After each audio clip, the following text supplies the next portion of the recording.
Hey, how you doing? This is Adam Post, publisher of more than 1,000 comic books. Well, today we're talking about the panic that got Bob Chapek thrown out of Disney. He was faking some numbers, it looks like, according to the Wall Street Journal and another follow-up article. And this is something that I was suggesting probably was going on, because the numbers just didn't look right with all the billions they've been losing in streaming. And when I mean billions, I'm not exaggerating. I'm saying they lost literally $4 billion even with messing around with the numbers.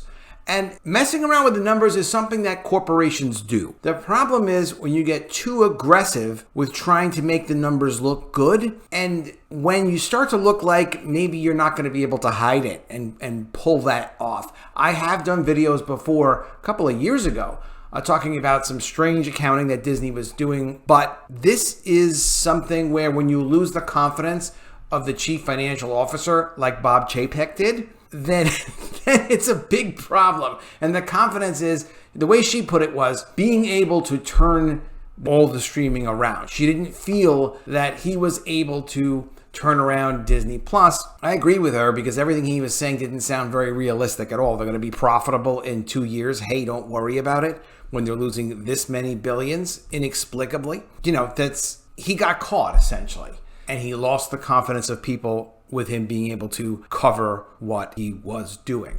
Let's get into this article. Before we do, please be sure you are subscribed to the channel. Click the bell for notifications. Give me a thumbs up. I really appreciate you guys. The channel's growing. Thank you so much also for your comments below. Bob Chapek moved Disney Plus originals to the Disney Channel to make the financials look better. What this is you produce the show. It's a Disney Plus show. But if he's able to take the Disney Plus show, but also first put it on the Disney Channel that they have for cable, then they can share the costs of production and marketing expense, so that when they lose $4 billion for the year in the streaming services, it is not $6 billion, let's say. It's a smaller number. But the thing is, you can share the shows, and some of the streaming services do this. You can share the shows between the network, you can share it on the cable and also put it on the streaming service. You can do that, but you have to be very open about it and you have to disclose it. And it's got to be like something that looks like it's a legitimate thing to do,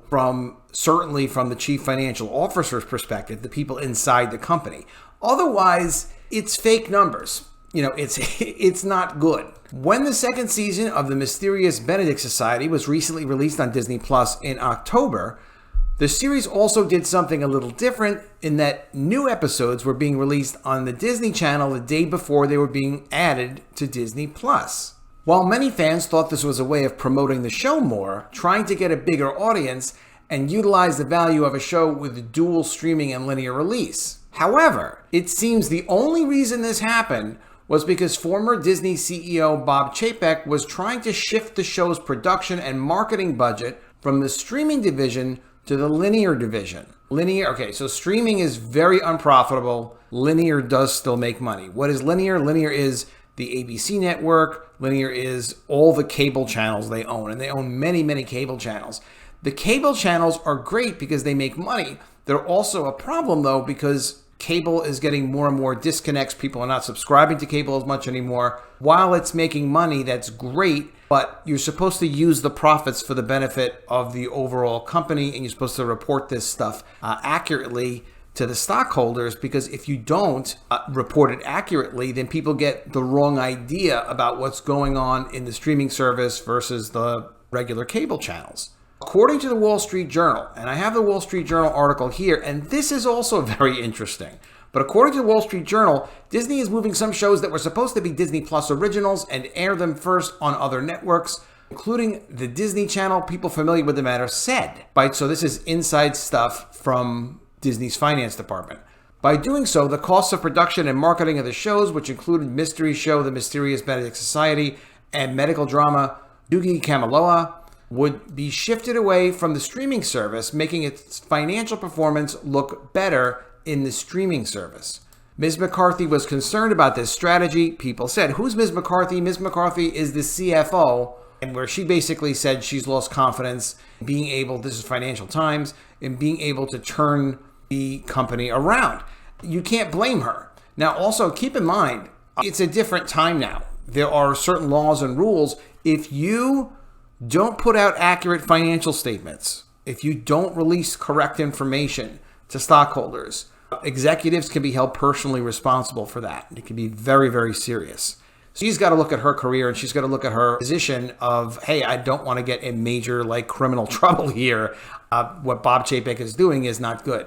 Bob Chapek, for example, might say, look, I'm the CEO. I think this is a fair thing to do. I think there's a reasonable business reason to change the numbers around like this and cheat a bit on the streaming service profitability, claiming it's higher than it actually is. Even when they're losing $4 billion, he's the CEO. If he gets people to agree inside the company, if he gets the board to agree, if he gets the CFO to agree especially, then the CFO is like, she's the expert, so hey, it's not his fault. It really puts everybody in a lot of legal and financial jeopardy, and it also misrepresents to the stockholders what's actually going on. The idea that some Disney Plus originals were being shifted to linear just to make that division look better is obviously an interesting development. It also might indicate why more shows from the linear television haven't been moved or available on Disney Plus or Hulu right away, because Bob Chapek was trying to cook the books to make Disney Plus and the streaming division look better with some creative accounting.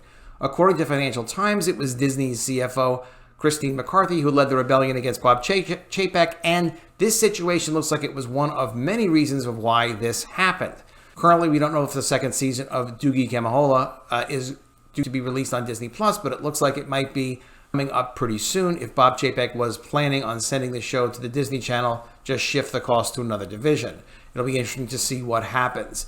This is, what I covered before. The layoffs were also going to be great for them to be able to hide what's been going on with some of the expenses, because when you have big layoffs, you're able to take multi-billion-dollar one-time expenses, and it makes the financials look better. In fact, this was probably part of their strategy, that they would have had to have done this to cover up some of what they've been doing with the financials.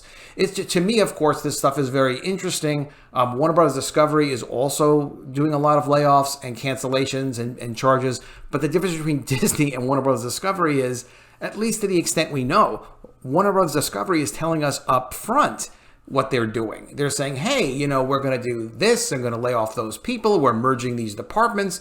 We are taking these additional expense charges. We're going to reduce our overhead by 11% they already had. They're going to try to reduce it by 20% by the end of the year. They give you all these actual numbers of what they're actually doing, and they actually tell you what they're doing. Unlike what Bob Chapek was doing and starting to draw people into, like the CFO. People don't want to be part of, it's one thing with Chapek and versus Iger. Iger is a salesman, and people will say it's not that important to be a salesman, and Iger ruined franchises. He did ruin a lot of the franchises that he acquired, and he did that terrible Fox deal where they bought Fox for $70 billion.